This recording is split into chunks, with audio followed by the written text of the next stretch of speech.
Kwenye kundi la wanawake hawa, kuna utaratibu wa kushiriki penzi la watu watatu. Mfumo wao huwa ni kumchagua mwanaume yeyote wanayemtamani na kufanya naye mambo yao. Mambo yanakuja kuvurugika wakati mmoja wao anapotokea kumpenda kijana wa rafiki yake wa karibu bila kutambua undani wake. Bonge la timbwili linaanza pale mama wa kijana huyo anapogundua mchezo mzima. Unadhani huyu mama atakuwa tayari kumruhusu mwanaye wa kiume azame kwenye mahusiano na shoga yake wa damu, ilhali anajua fika tabia zake na vitendo vyote vya hovyo walivyowahi kufanya pamoja. Ungana nami mwanzo hadi mwisho kutazama jinsi kisa hiki kinavyoendelea. Filamu hii inaanza kwa kumtambulisha kijana mmoja anayeitwa Maxwell, ingawa wengi hupenda kumuita Max. Akiwa ndio kwanza ametoka kumaliza masomo yake ya chuo kikuu, Max alikuwa tayari kabisa kuingia kwenye ulimwengu wa ajira. Mapema mno asubuhi, aliwasili kwenye kampuni mpya aliyopata kazi ili kuanza rasmi majukumu yake. Alipoingia ndani ya ofisi kwa ajili ya kupewa maelekezo ya kazi, alikutana ana kwa ana na mwanamke aitwaye Brenda, ambaye ndiye aliyekuwa meneja wa sehemu hiyo. Mwanamke huyo, Brenda, alikuwa amemzidi Max umri kwa kiasi kikubwa, lakini muonekano wake ulikuwa wa kuvutia mno, mweusi wa haja, mwenye sura ya kuvutia na macho manene ya kurembua. Hata hivyo, mara tu alipomtazama Max, Brenda alijikuta hisia za mahaba zikimtawala papo hapo.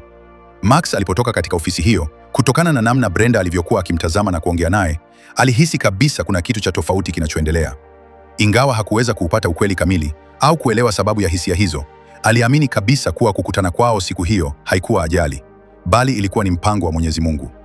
Baada ya kukamilisha taratibu za ofisini, Max alielekea moja kwa moja hadi kwa rafiki yake wa karibu aitwaye Tony. Alianza kumsimulia kwa msisimko mkubwa kuhusu Brenda, akieleza jinsi alivyotabasamu, namna alivyokuwa akiongea kwa sauti ya taratibu na mtazamo wake wa tofauti. Kwa kifupi, Max alikuwa na uhakika kuwa bosi wake huyo mpya alikuwa amevutiwa naye. Tony alimsikiliza swahiba wake kwa umakini mkubwa, lakini akamkumbusha kuwa Brenda ni bosi wake wa kazi, hivyo akamsihi awe makini sana ili asije akaharibu ajira yake. Siku iliyofuata, Brenda alibuni mbinu na kujifanya kama gari lake limepata hitilafu. Wakati Max anatoka tu katika jengo la ofisi, Brenda alianza kulalamika kwa sauti kwamba chombo chake kimekataa kuwaka. Bila kusita, Max alijitolea kumsaidia. Alifungua boneti la gari, akakagua mfumo wa injini kwa umakini, na ndani ya muda mfupi tu akafanikiwa kulirekebisha. Gari lilipowaka, Brenda alifurahi kupindukia na papo hapo akamwalika Max watoke wote jioni hiyo kwa ajili ya chakula ili kusherehekea msaada huo. Max hakuwa na sababu ya kukataa fursa hiyo, hivyo alikubali kwa mikono miwili kabla ya kila mmoja kuondoka kwa muda huo. Jioni ilipofika, walitoka pamoja kwenda kupata chakula cha jioni. Wakiwa hapo, walipiga stori nyingi na kutumia nafasi hiyo kufahamiana kwa kina zaidi. Brenda alionekana kuwa huru kabisa na mwenye furaha tele. Kadiri siku zilivyozidi kusonga mbele, ndivyo ukaribu wao ulivyozidi kuwa mkubwa. Uhusiano ulioanza kama urafiki wa kawaida wa kazini ulianza kubadilika kwa kasi na kuwa mapenzi mazito. Kabla hata hawajagundua jinsi mambo yalivyokwenda mbio, miezi 5 ikawa imekatika wakiwa kwenye dimbwi zito la mahaba. Katika kipindi hicho chote, Max na Brenda walikuwa wakienjoy maisha kwa kiwango cha juu. Walikuwa wakicheka pamoja, wakitaniana na kufurahia kila sekunde waliokuwa karibu. Wakati mwingine walijikuta wakifanya michezo ya kitoto kabisa, vitu ambavyo hufanyika tu pale watu wanapokuwa wamezama kwenye mahaba mazito. Kwa upande wa Max, hii ilikuwa mara yake ya kwanza maishani kumpenda mwanamke kwa kiasi hicho. Hakuwahi kuwa na hisia kali za namna hiyo kwa mtu mwingine yoyote kabla. Kwa Brenda naye, Max alionekana kuwa mwanaume wa kipekee sana. Alikuwa msikivu, mtulivu na mwenye kumjali sana, jambo lililomfanya Brenda ajisikie mwenye bahati kubwa. Siku moja, wakiwa wametulia wakizungumza mambo yao, Brenda alimjulisha Max kuwa anatarajia kufanya safari ya kwenda mji wa Abuja na kwamba angerudi baada ya muda mfupi. Max alipatwa na mashaka kidogo na kumuuliza kama safari hiyo ya Abuja ilikuwa ni kwa ajili ya kukutana na mwanaume mwingine. Brenda alikataa na kumhakikishia kuwa anaenda kumtembelea rafiki yake wa kike ambaye alikuwa akimsumbua kwa muda mrefu amtazame. Kwa mshangao, Max naye alimwambia kuwa alikuwa na ratiba ya kuelekea huko Abuja. Brenda alishtuka kidogo na kumhoji, "Aha, kwani unaenda kuonana na wanawake wako huko?" Max alitabasamu na kujibu, "Hapana bwana, naenda kumwona rafiki yangu tu, kwa hiyo usiwaze kitu kabisa." Hivyo basi, safari yao ikaanza. Pindi Brenda alipowasili Abuja, alienda moja kwa moja hadi nyumbani kwa rafiki yake wa siku nyingi aitwaye Valentine au Val kwa kifupi. Huyu hakuwa tu rafiki wa kawaida, kwani walikuwa wamefahamiana kwa miaka mingi sana. Wamepitia changamoto nyingi za maisha pamoja na waliaminiana kiasi cha Brenda kumchukulia Val kama ndugu yake wa tumbo moja. Walifurahi sana kukutana, wakakumbuka mambo ya zamani na kuanza kupeana ubuyu wa mambo yanayoendelea kwenye maisha yao. Mazungumzo yao yalianza kuelekea kwenye masuala ya wanaume, mahusiano na migogoro ya kimapenzi. Katika mazungumzo hayo, Val alimweleza Brenda kuhusu maisha yake ya sasa ya kimapenzi akimfichulia kuwa yuko kwenye mahusiano na mwanaume ambaye tayari ana wanawake wengine 3. Hata hivyo, Val alisema jambo hilo halimsumbui hata kidogo, kwa sababu mwanaume huyo anampa huduma zote anazotaka na kumjali kuliko hata mke wake wa ndoa. Hivyo basi, yeye alikuwa akifaidi tu matunda na hakuwa na wasiwasi na maneno ya watu wa nje. Brenda alikuwa akimsikiliza huku akitikisa kichwa na kucheka, ingawa ndani ya nafsi yake hakukubaliana na mtazamo huo wa Val. Jioni hiyo ilipofika, waliamua kutoka pamoja kwenda viwanja vya starehe, klabu, ili kuburudika. Wakiwa wanacheza muziki na kufurahia vinywaji, mwanaume mmoja aliwasogelea na kuanza kuwatongoza. Baada ya mazungumzo mafupi, yule mwanaume aliwapa ombi la ajabu. Aliwaomba waondoke naye wote wawili ili wakafanye mapenzi ya watu 3. Tofauti na taratibu za kawaida, Val alionekana kufurahia sana wazo hilo, kwani halikuwa jambo geni kwao. Walishazoea kufanya mambo hayo na Brenda siku za nyuma. Lakini kwa mshangao wa wengi, Brenda alikataa katakata siku hiyo. Alimwambia yule mwanaume kuwa hayuko tayari kufanya kitendo hicho. Yule mwanaume alipoondoka, Val hakutaka kuacha swala hilo lipite hivi hivi. Hivyo alimfuata Brenda na kumhoji sababu ya kukataa. Mwanzo Brenda alijaribu kuingiza stori zingine ili kukwepa swali hilo, lakini Val alimkomalia atoe sababu ya msingi. Mwishowe, Brenda aliamua kuweka wazi siri aliyokuwa akificha. Alimweleza Val kuwa kwa sasa yuko kwenye mahusiano mazito na mwanaume anayempenda kwa dhati, na kwamba kumpa mwili wake mwanaume mwingine ingekuwa ni usaliti mkubwa kwa mpenzi wake. Jibu hilo lilimweka Val katika mshangao mkubwa. Alikaa kimya kwa muda akitafakari maneno ya rafiki yake, kisha akaanza kumhoji maswali mengi zaidi kuhusu mwanaume huyo mpya. Brenda alimfichulia kuwa kijana huyo alikuwa mdogo kwake kiumri, lakini tayari alikuwa ameshateka moyo wake wote. Mara tu Val aliposikia umri wa kijana huyo, sura yake ilibadilika na kuwa ya dharau. Alianza kucheka kwa kejeli na kupuuza mahusiano hayo, akimwambia Brenda kuwa kijana wa miaka 24 hawezi kumpa siku za usoni zenye uhakika na kwamba anajidanganya tu. Kwa mtazamo wa Val, hisia hizo zilikuwa ni za mpito tu na zingepotea baada ya muda mfupi. Val alimshauri Brenda asijichoshe kufikiria kuhusu kijana huyo, badala yake atafute mwanaume mwingine wa kupunguza naye mawazo ili hisia hizo ziishe. Lakini Brenda alisimamia msimamo wake, akisisitiza kuwa kijana huyo alikuwa wa tofauti sana na wanaume wote aliowahi kukutana nao maishani. Alieleza jinsi kijana huyo anavyomthamini na kumheshimu, akisema hakuwahi kupata mwanaume wa namna hiyo katika maisha yake yote. Kadiri mazungumzo yao yalivyozidi kuendelea, Brenda alizidi kuonyesha msimamo thabiti. Alimwambia Val kuwa hataki tena mambo ya kuchanganya wanaume, na kuanzia siku hiyo, utaratibu wao wa zamani wa kushiriki mapenzi ya watu 3 ulikuwa umefikia mwisho rasmi. Val alitikisa kichwa kuashiria kutokubaliana naye, kwani maamuzi hayo yalimkera sana.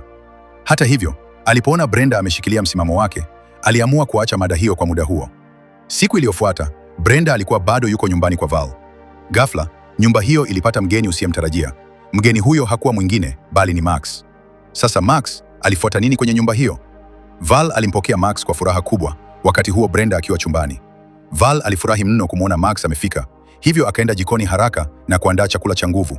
Kisha akamuita Brenda aje mezani ili wakaribishe mgeni. Brenda alipokuwa akishuka ngazi na kumwona Max akiwa amekaa pale, alipatwa na mshtuko mkubwa mno. Akili yake ilianza kuruka kwa maswali. Max anafanya nini hapa? Na ana uhusiano gani na Val? Max naye alipomwona Brenda pale, alibaki amepigwa na butwaa kama mtu aliyepigwa na radi. Val akaanza kumtambulisha Max kwa Brenda kwa kusema, "Max, msalimie mgeni wetu." Max kwa woga akasema, "Habari ya muda huu dada?" Val alimjia juu na kusema, "We, mbona unamuita dada? Huyo ni shangazi yako kabisa. Mwamkie vizuri, mwambie shikamoo." Kisha Val alimgeukia Brenda na kumwambia maneno yaliyomfanya Brenda adondoshe moyo, kwamba Max alikuwa ni mtoto wake wa kumzaa. Kwa sekunde kadhaa, chumba kilitawaliwa na ukimya mzito. Brenda hakuweza kuamini macho yake. Mwanaume aliyekuwa akishiriki naye mahaba mazito kwa miezi 5 iliyopita alikuwa ni mtoto wa pekee wa rafiki yake wa damu, mwanamke ambaye wamewahi kufanya naye madudu mengi ya aibu yasiyoweza hata kusimuliwa. Fikiria, wamewahi kulala na mwanaume mmoja kitanda mmoja, halafu leo hii Brenda anatakiwa kumuita Val mama mkwe. Je, jambo hili linawezekana kweli? Mshtuko huo ulikuwa mkubwa kiasi cha kumfanya Brenda ahisi miguu ikikosa nguvu. Alijitahidi kuficha hisia zake ili asigundulike, akajifanya anajisikia vibaya na kuomba akaoshe uso bafuni.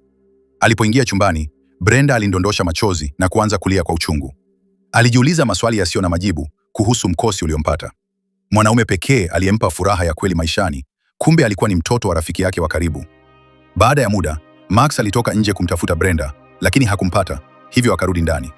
Baadaye, mama mtu Val alikuwa na ratiba zake za kutoka, hivyo aliaga na kuondoka nyumbani hapo. Max alianza kumtumia Brenda ujumbe na kumpigia simu bila mafanikio, jambo lililomfanya aanze kupata wasiwasi. Lakini ghafla, Brenda alirudi ndani ya nyumba. Max alimkimbilia na kumuuliza, kuna nini kinaendelea? Mbona upo hivyo?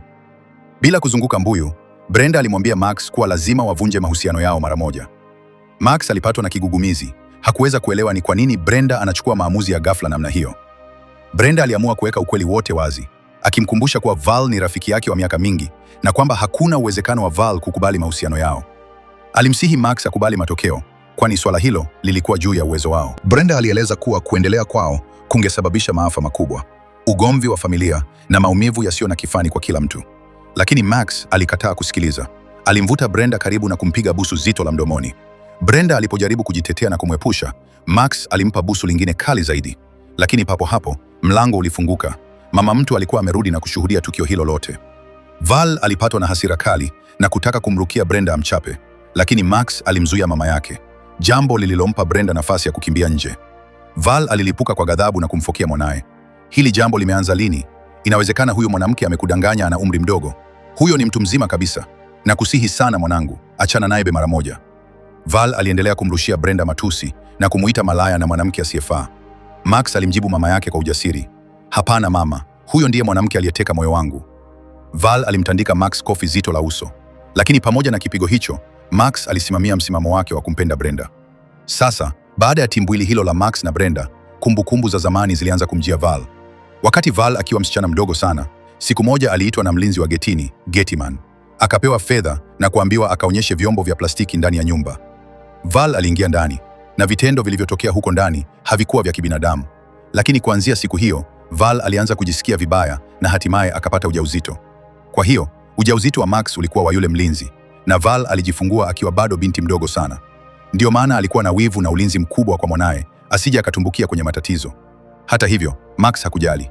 Alifunga virago vyake na kuelekea moja kwa moja hadi nyumbani kwa Brenda. Alimhakikishia Brenda kuwa kila kitu kitakuwa sawa, kwani anampenda kwa dhati, na akamjulisha kuwa ameshakata tiketi ili kesho yake waondoke Abuja na kurudi mjini Lagos. Asubuhi iliyofuata, Val aliamka na kuanza kumtafuta mwanaye kila mahali bila mafanikio. Kumbe kijana alikuwa tayari ameshatokomea njiani kurudi Lagos. Val aliamua kumpigia simu. Max alipokea na kumwambia, sisi tayari tuko njiani, tunarudi Lagos. Val alishtuka. Sisi? Unamaanisha nini unaposema sisi? Max aliona maswali yatakuwa mengi, akaamua kukata simu. Val kwa hasira alisema, huwezi kunifanyia mchezo huu. Naye akafunga safari ya haraka kuelekea huko Lagos. Siku iliyofuata, Max alipotoka kazini na kuingia ndani ya nyumba yake, alipigwa na butwaa kumkuta mama yake akiwa ameshajikoli kwenye sofa. Max alimhoji, mama, mbona umekuja bila kunipa taarifa? Val alijibu kwa ukali, kwani wewe uliondoka Abuja kwa kunipa taarifa, na unajua vyema kilichonileta hapa. Val aliweka msimamo kuwa hataondoka mahali hapo mpaka ahakikishe Max ameachana kabisa na Brenda. Asubuhi iliyofuata, wakati Brenda akiwa kwenye gari kuelekea kazini, ghafla gari lingine lilimweka kimvuli mbele yake na kumzuia. Alipoangaza macho, alimwona Val akitoka kwenye gari hilo akiwa na hasira tele. Val alianza kumshambulia Brenda kwa maneno ya kebehi na matusi ya nguoni. Alimuita malaya, shangazi asiye na nidhamu, na kumfokea, hivi umekosa wanaume wa rika yako mpaka uje kumlaghai mtoto wangu? Brenda naye hakukubali kuonekana mnyonge.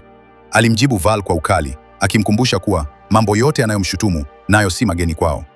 Alimwambia Val kuwa kama kuna mtu mwenye shahada ya maisha ya uhuni, basi ni Val mwenyewe. Brenda alimkumbusha kuwa tabia na mambo mengi ya hovyo aliyokuwa akiyafanya alifundishwa na Val miaka mingi iliyopita. Kauli hiyo ilimchoma sana Val, na hapo hapo wakashikana mashati na kuanza kupigana. Bahati nzuri Max alitokea muda huo na kuwatenganisha. Kila mmoja aliondoka eneo hilo akiwa na majeraha na ghadhabu kubwa moyoni. Tony alimshauri Max kuwa kuna uwezekano mkubwa kuna siri nzito iliyojificha nyuma ya curtains.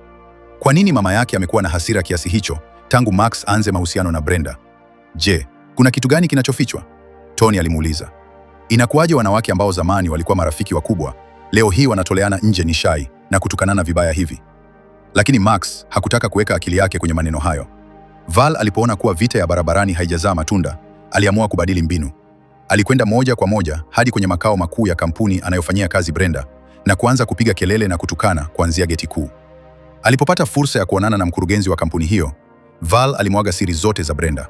Alidai kuwa Brenda amekuwa akitumia cheo chake kazini kumtisha na kumshawishi Max kimapenzi, na kwamba alimnyima amani kijana huyo ili amkubali. Bila kufanya uchunguzi wa kina, uongozi wa kampuni uliamua kumsimamisha Brenda kazi mara moja hadi hapo mambo yakapofafanuka.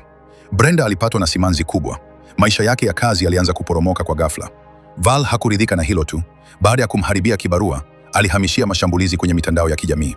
Alianza kuchapisha siri na matukio ya zamani ya Brenda, akieleza kuhusu wanaume mbalimbali aliowahi kuwa nao na mambo ya aibu aliyofanya. Habari hizo zilisambaa kama moto wa kifuu mtandaoni. Ndani ya muda mfupi, jina la Brenda lilikuwa likijadiliwa na kila mtu. Brenda aliumia sana rohoni. Kupoteza kazi na wakati huo huo kuchafuliwa jina na mtu aliyemchukulia kama rafiki wa karibu ilikuwa ni pigo zito sana kwake.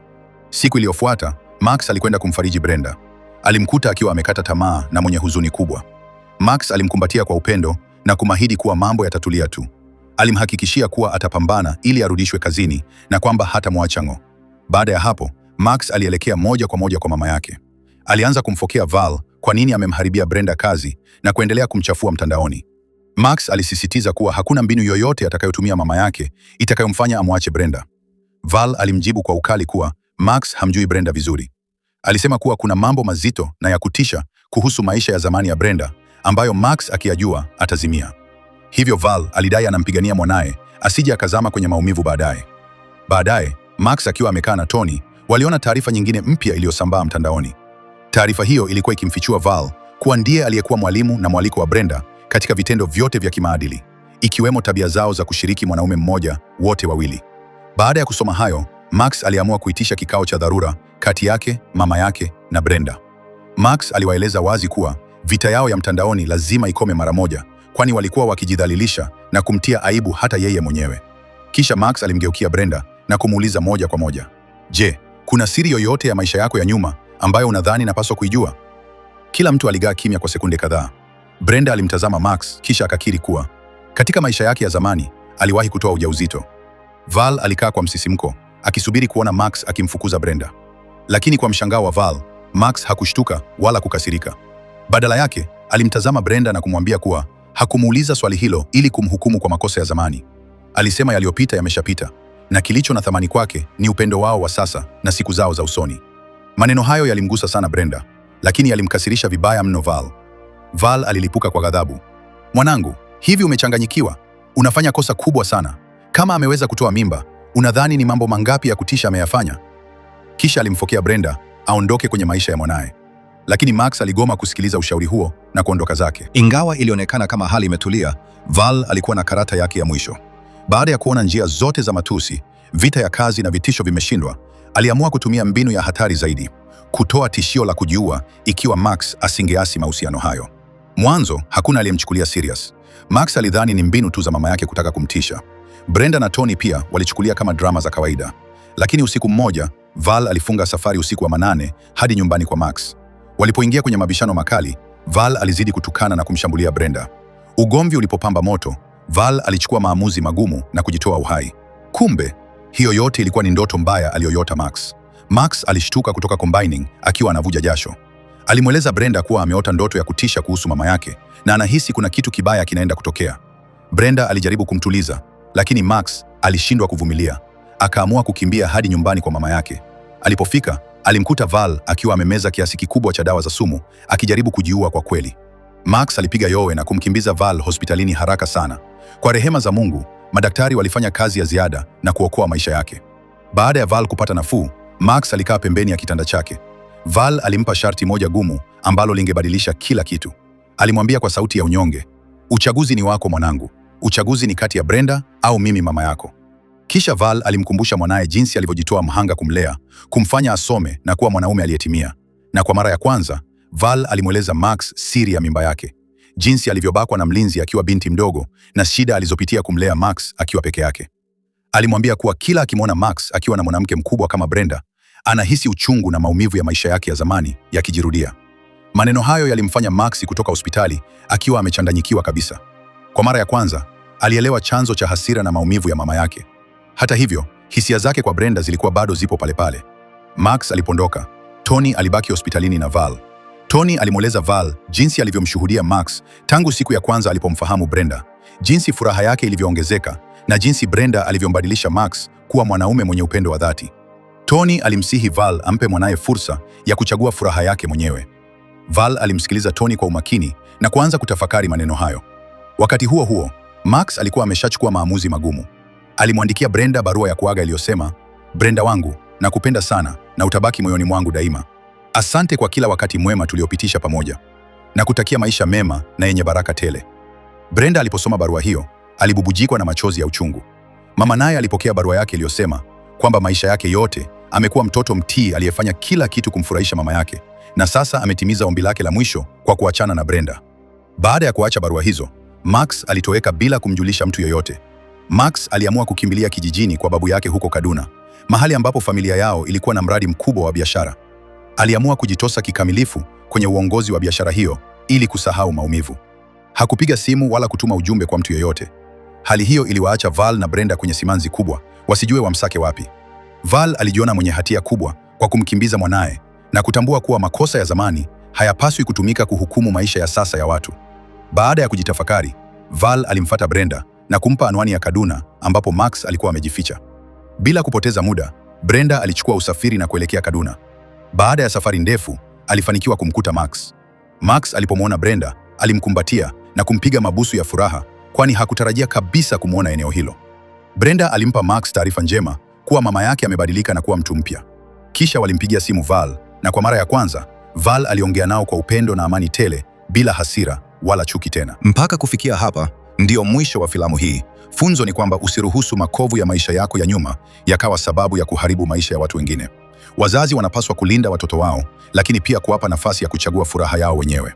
Kama simulizi hii imekugusa, tafadhali bariki kazi hii kwa kugonga like na subscribe hapa King Stories, ili uendelee kupata matukio moto moto kama haya kila siku. Mwandaaji wa recap hii ni King Rhino MC Seba. Tukutane kwenye video inayofuata, na asante kwa kuangalia.